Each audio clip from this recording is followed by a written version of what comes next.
article came out in The Hill today about the executive order that President Trump is signing today in regards to social media.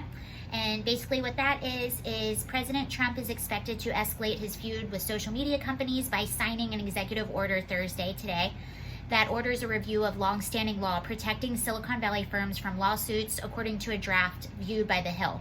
In a country that has long cherished freedom of expression, we cannot allow a limited number of online platforms to handpick the speech that Americans may access and convey online, the draft reads. When large, powerful social media companies censor opinions which they disagree, they exercise a dangerous power, which is true. Now, I know it's weird. It seems like this order is actually protecting companies, and in a way it is.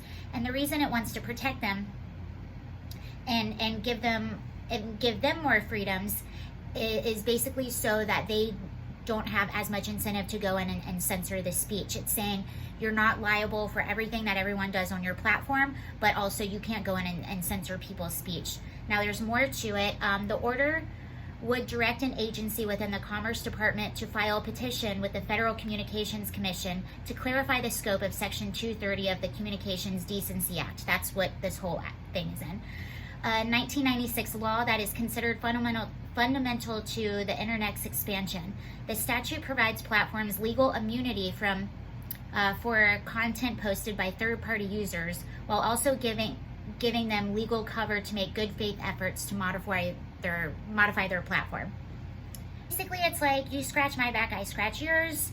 We'll give you added protections. You don't engage in taking people's opinions down that you're biased about.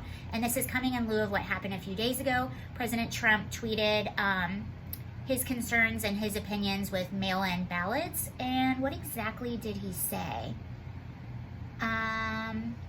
Okay, so Twitter's warning about Trump's tweets earlier this week urged users to get the facts about mail-in ballots. So President Trump was basically just giving his opinion on Twitter a few days ago and was encouraging people to get the facts about mail-in ballots.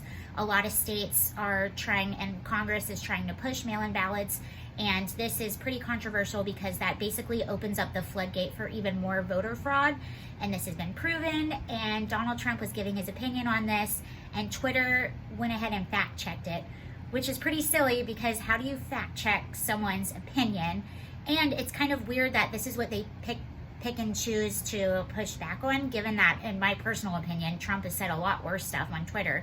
So it's sort of, the timing of this is pretty odd. No matter what side of the political spectrum you are on, this is a huge move for freedom of speech. You know, when our Constitution was drafted up and when we were given that First Amendment, no one had any idea that we would be having a lot of our social interaction online. And there's only just a few big tech companies. They all lean heavily liberal, and there have been stories in the past of conservative opinions and conservative commentators getting banned or having things taken down or things being suppressed in the algorithms. So this is just basically trying to protect these platforms and making sure that there's a fair political discourse and that nobody's ideas are being suppressed. Especially when you think about, especially right now when we're all stuck in our houses, this is how we're getting our communication. And it's pretty scary that only just a few companies have control over what we see and how we interact in the news and the things that we're getting. You know, this gets just a little bit funnier, and then I'm pretty much done on this topic. So Twitter was fact-checking President's comment about, hey, be careful, mail-in ballots open up for voter fraud. You might want to check the facts on what happens with mail-in ballots. And so Twitter went ahead and fact-checked him. Well, this story came out yesterday. New Jersey NAACP leader calls for Patterson mail-in vote to be canceled amid corruption claims. So the NAACP is saying that there has been corruption in the mail-in ballots in New Jersey. And yes, this is a real story. And yes, it's being investigated. And yes, mail-in voter fraud is a for real thing. Okay, that's all I have about this. Bye.